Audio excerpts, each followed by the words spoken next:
Hey, I am Preeti Mishra and you are watching crazy JY beyond. आज हम बात करेंगे मदर फादर की। मैं आपसे बस इतना कहना चाहती हूँ और मेरे मन में नए नए सब्जेक्ट्स को लेके मैं आप लोगों के सामने आई हूँ और आज भी बहुत ही स्पेशल सब्जेक्ट है जिसको लेके मैं आपके से बात करना चाह रही हूँ।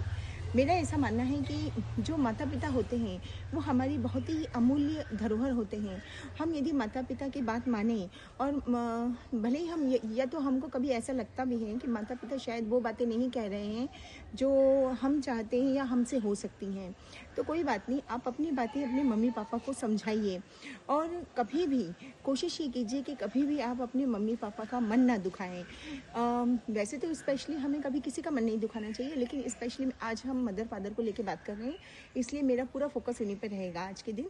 तो आप कभी भी अपने माता पिता का किसी भी बात को लेके मन ना दुखाएं। सेकेंडरी बात ये है कि माता पिता की कीमत हमें तब नहीं पता चलती जब वो हमारे साथ रहते हैं। हमें हमेशा ये लगता है, चाहे वो गर्ल्स हो या बॉय है, हमें हमेशा यही लगता है उम्र के हर पड़ाव पे जब भी है हमारे माता पिता हमारे साथ में रहते हैं, हमें ये लगता है कि हमारे माता पिता गलत हैं। हमारे मम्मी पापा को ये नहीं आता, अरे उनको वो नॉलेज नहीं है, अरे वो वैसा गलत करते हैं, वो वैसा गलत करते हैं। जब हम छोटे होते हैं तो सब चीज़ें बहुत बेटर होती है, वही फादर हमारे हीरो होते हैं, वही मदर हमारी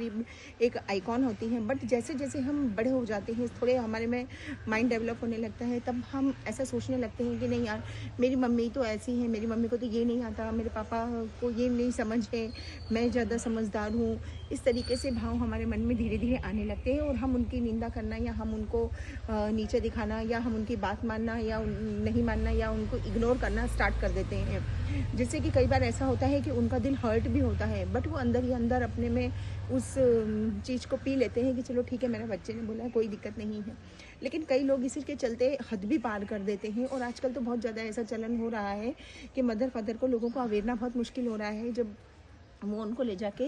ओल्ड एज होम में डाल देते हैं। लेकिन मेरा आप लोगों से यही निवेदन है कि हमें हमारे माता पिता को जीते जी हम उनकी जितनी सेवा कर सकते हैं, जितना कुछ उनके लिए अच्छा कर सकते हैं हम करें। और नहीं तो आगे चल के जब आप एक बहुत अच्छे मुकाम पे पहुंच जाओगे जिसका सपना आपके माता पिता ने देखा है, यदि आप उस मुकाम पे या उस मंजिल तक पहुँच जाओगे, तब आपके मन में ये आएगा कि काश मेरे माता पिता या मेरे मम्मी पापा मेरे साथ होते। और उस स्थिति में आप किसी अन्य बुजुर्ग लोगों को अपने माता पिता का स्थान देते हुए उनको अपने मन में माता पिता के भाव रखे उनकी पूजा पाठ करोगे। तो ऐसे करने से बेटर ये है कि पहले आप अपने खुद के माता पिता को ही इतना स्नेह प्यार मोहब्बत और उनकी इतनी केयर करें कि वो आपके साथ संभव कोशिश एक बहुत अच्छी उम्र तक जिए। और यदि वो एक उम्र के पड़ाव के कारण यदि आपसे दूर भी हो जाते हैं तो आपके मन में ये चीज़ नहीं होनी चाहिए कि नहीं यार, मैं मेरे मम्मी पापा के साथ ऐसा कर लेता तो अच्छा होता या वैसा कर लेता तो अच्छा होता। आप यकीन मानिए, माता पिता एक ऐसी शक्ति होती हैं कि हम यदि हमारे सपनों में यदि हम वाकई उनसे जुड़े हुए हैं तो माता पिता एक ऐसी चीज़ होती है कि हम यदि हमारे सपनों में कभी अपने माता पिता को बुलाएं कि आज मम्मी, आज पापा, आज मेरे सपनों में आना, तो आप लिटरली मानेंगे नहीं, वो आपके सपने में ज़रूर आएंगे। और आप यदि कोई संकट में होते हैं तो भी वो अनायास ही आपके सपनों में आके आपको एक सही वे या सही रास्ता दिखा जाते हैं। तो मेरा आप सभी से निवेदन है कि कृपया करके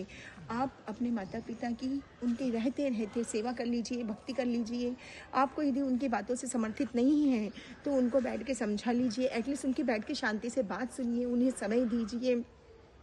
और कभी भी उनका निरादर नहीं कीजिए, उनके मन को मत दिखाइए। बहुत बहुत